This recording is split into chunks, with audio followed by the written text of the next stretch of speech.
તાજા સમાચાર તમારી ભાષામાં મેળવવા માટે ડાઉનલોડ કરો Gujarati mid Danny app.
Half of the world knows that yesterday we were struck by a missile in Gulf of Aden.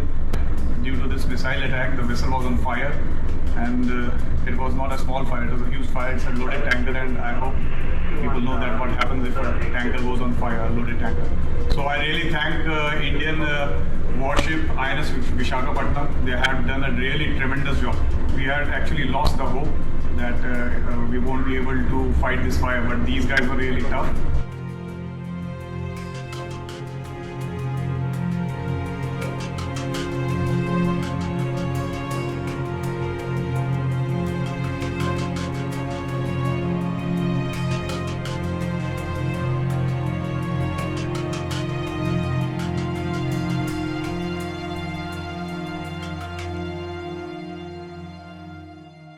તાજા સમાચાર તમારી ભાષામાં મેળવવા માટે ડાઉનલોડ કરો ગુજરાતી મિડ ડેની એપ।